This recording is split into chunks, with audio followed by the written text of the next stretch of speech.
So then In-Betweening Mystery Spot are sort of born out of like a frustration that you were Absolutely, yeah. experiencing at the time. And then when you go into those films, because you're kind of, I mean, you're, let's face it, you're like a veteran at this thing. Like, you know what I mean? Like we're what? I mean, how old are you? I'm 51. You're Yeah, how old? I'll be 48 in December. So I'm just saying you've been doing this for a while. Yeah. And so it's just, what is so interesting to me is you go to like a site like Tubi, which is like this huge site, and you'll Yeah. see films that are on there. Like you'll see Pretty Woman's on there. It's like, oh my gosh, like, and then like I have films on Right. Tubi, and that literally I made for like $150, and Yeah. it's crazy to me.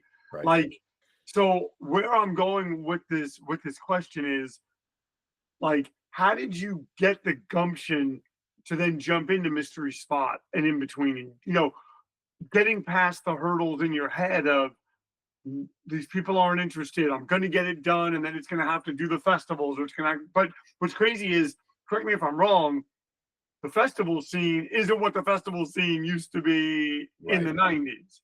No, 100%. Yeah. So how did you get what turned in your mind?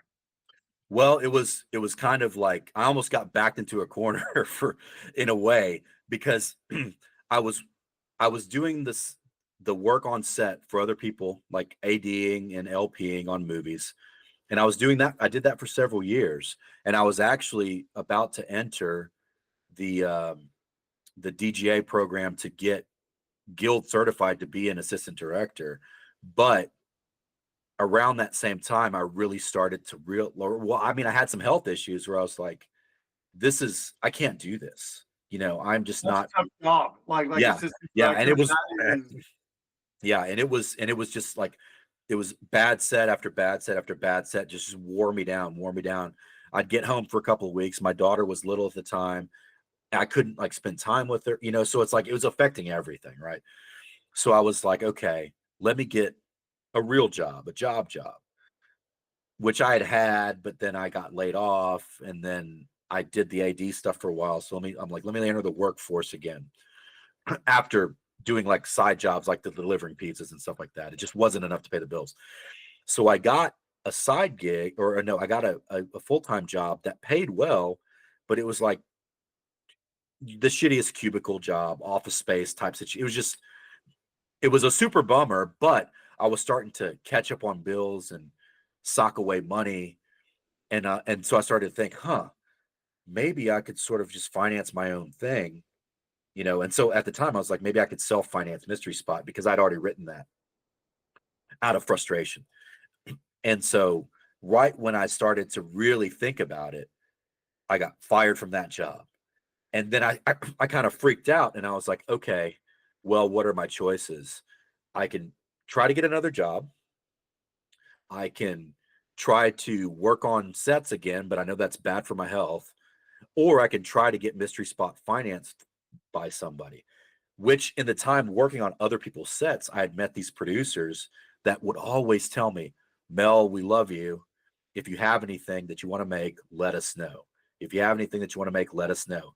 But people say that kind of shit all the time, like, are you really going to do that if I come to you? hey, if But you ever need help on this, right. oh, Yeah.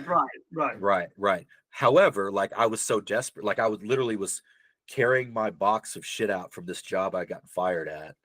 And I was like, you know what? I need to call them and see if they were for real. What do I have to lose? Right. right. So I was like, let me call them. I'll pitch Mystery Spot to them. I'll apply for these other jobs. And the place where my wife works was looking for a videographer to do like contract work. So it wasn't going to be like a full-time job, but I could maybe do a short project that could float me. So I was like, one of those things will have to stick, right? And no shit, like the producers that I reached out to, like Mystery Spot, they greenlit it. I got hired at a job, and I got the contract gig at Melanie's job.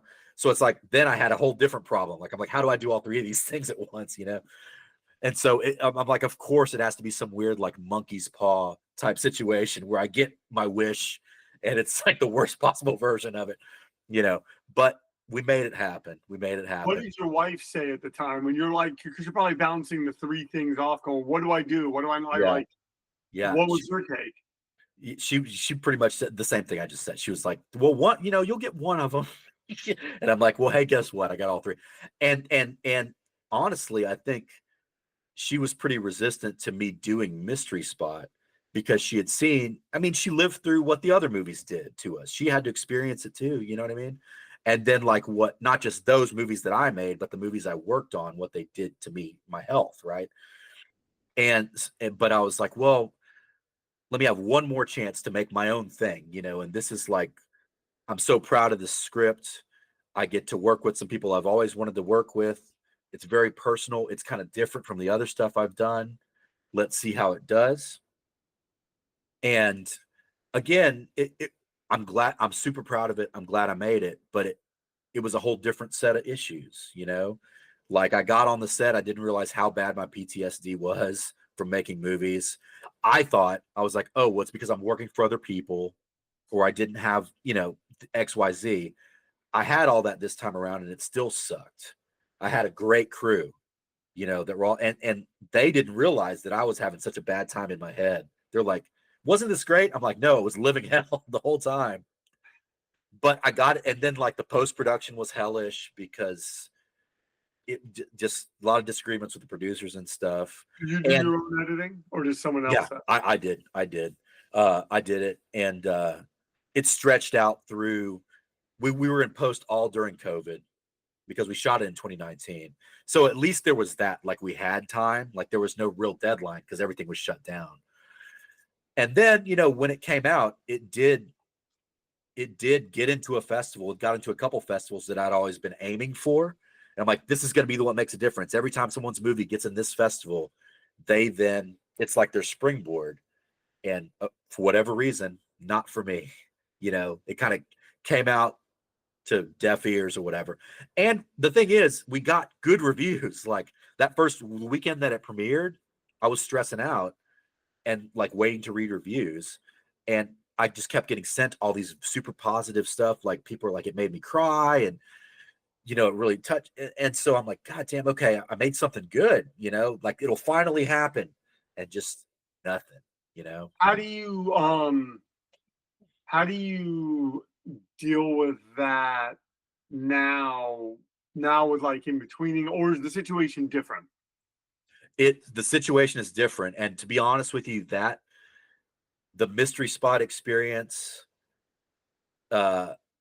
deflated me so much that I was like, I'm done. That was my last movie. I'm not doing this again. Were Like, the producers still cool, or was it? not it's our relationship is definitely damaged